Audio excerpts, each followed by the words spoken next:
Good morning everyone, welcome back to my channel. কেমন আছো তোমরা সবাই? আশা করছি যে যেখান দিয়ে আমার ভিডিওটি দেখছো সবাই ভালো আছো আর সুস্থ আছো। সকালে এখন 7:30 বাজে। ঘুম দিয়ে উঠে উষ্ণ গরম জল নিয়ে চলে আসলাম মুখ ধুতে। এই 2-3 দিন না প্রচুর একটু ঠান্ডাটা পড়েছে, তো সেই কারণে জল একদমই মুখে নেওয়া যাচ্ছে না, তাই হালকা উষ্ণ গরম জলে মুখটা ধুয়ে নিলাম। মা ঘুম দিয়ে উঠে এদিকে দেখো মাছটা আগে বার করে নিল, নাহলে এই যে বরফ কাটতে অনেকটা টাইম লাগবে, সেই কারণে। এখানে আছে ভেটকি মাছের মাথা আর এখানে আছে কাতলা মাছের মাছ, মানে কাতলা মাছ মাথা দিয়ে। দুটোই ভিজিয়ে রেখে দিচ্ছে, তারপর একটু উষ্ণ গরম জল দেওয়া হবে, ততক্ষণে নর্মাল জলেই ভিজানো থাকবে। আর আমি এদিকে এই যে চা করব, সেই কারণে চিনি আর চাটা নিয়ে নিলাম। সকালবেলায় 1 কাপ চা না খেলে একদমই এনার্জি পাওয়া যায় না কাজে। কী বলো তো, দুধ চাটা খেতে ভীষণই ভালোবাসি। গরমকালে চাটা খাওয়া হয় না, কিন্তু শীতকালে আমার প্রত্যেক দিনে 1 কাপ চা লাগে। আমি কিন্তু লিকার চাটা খাই না, দুধ চাটাই ভালোবাসি, দুধ চাটাই খাই। তো দেখো চা কিন্তু আমাদের হয়ে গেছে, একটা কাপে ঢেলে নিলাম। আর এর সাথে 2টো প্রজাপতি বিস্কুট নেব। আর আমার প্রজাপতি বিস্কুট খেতে এতই ভালো লাগে যে খিদে পেলেও না আমি শুধু শুধু খেয়ে নিই। এটা আমার খুব ভালো লাগে এই বিস্কুটটা। চলে আসলাম নিয়ে ব্যালকনিতে। এত সুন্দর রোদ্দুর, এখানে একটু আইস করে চাটা খেয়ে নেবো। আর চাটা না একটুখানি ধীরে সুস্থে আস্তে এরকমভাবে খেতে ইচ্ছা করে, তাড়াহুড়া করে চা খেতে আমার একদমই ভালো লাগে না। সাথে একটু নিমকিও নিয়েছিলাম। চা খাওয়া তো হয়ে গেছে, আর এদিকে যে বোতলগুলো সব খালি হয়ে পড়েছিল সেগুলো ভরে জায়গায় গুছিয়ে রাখলাম। আর আমি এদিকে কাজগুলো গুছিয়ে রাখছি, মা কিন্তু এদিকে রান্নাটাও বসিয়ে দিয়েছে।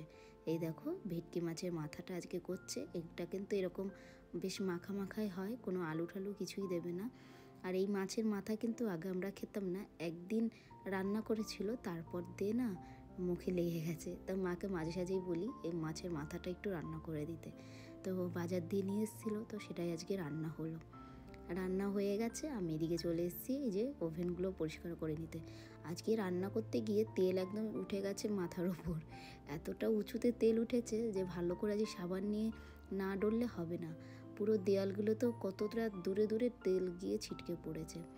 তো ভালো করে সাবান দিয়ে দিলাম, নাহলে কি বলো তো ক্যামেরার তেল কাস্টে হয়ে যায় চারিদিকটায়।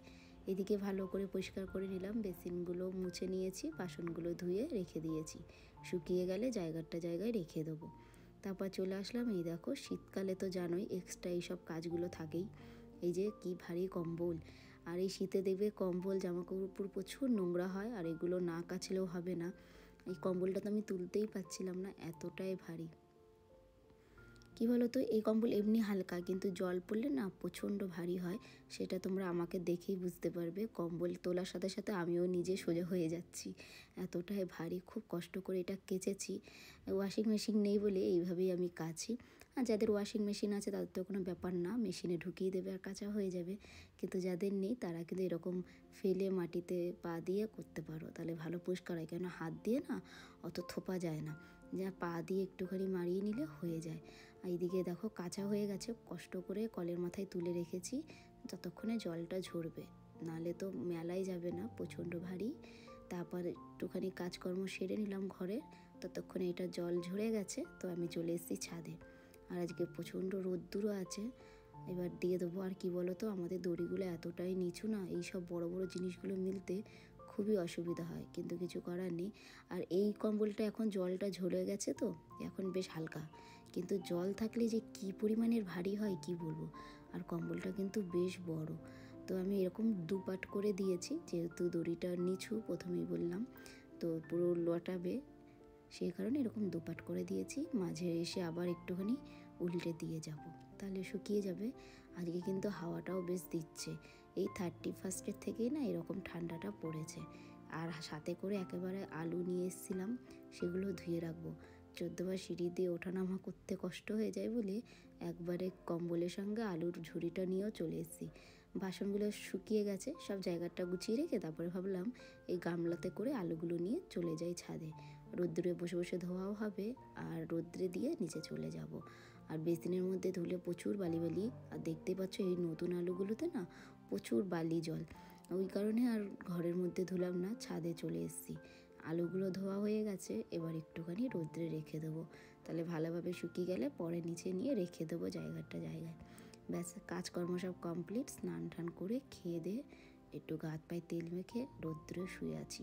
আমাদের ঘরে এত সুন্দর রোদ্দুরটা পড়ে, আর এরকম রোদ্দুরে পা দিয়ে ঘুমাতে বেশ ভালো লাগে। তারপরে একটু এই যে বিকেলের দিকে আলুগুলো তুলে নিয়ে এসেছিলাম, সেগুলো তো রাখা হয়নি, এবারে ফ্রিজের এখানে রেখে দেবো। আর যে ফ্রিজের এই জায়গাটাও পরিষ্কার করে নতুন একটা পেপার পেতে দিয়েছি। আলুর জন্য প্রচুর নোংরা হয় জায়গাটা। এই দেখো আলুগুলো গুছিয়ে রাখলাম, বেশি বড় সাইজের আলু না, এগুলো একটু ছোট সাইজেরই আলু। এইদিকে দেখো রাত্রিবেলা আজকে আর রান্না হবে না, আজকে এই যে তরকা নিয়ে এসছে, শুধু রুটিটা করা হয়েছে ঘরে। আর কি বলতো, শীতের দিনে দেখবে এইসবই খেতে ইচ্ছা করে রাত্রে। এইটা দেখো চর্বি, ওই যে খাসির চর্বি দিয়ে তরকা, আর মায়ের জন্য শুধু ডিম দিয়ে। তো আমাকে এটা দাদা বেড়ে দিচ্ছে। তো চলো বন্ধুরা, আজকের মতন ভিডিওটি এখানে এন্ড করছি, দেখা হবে নেক্সট ব্লগে।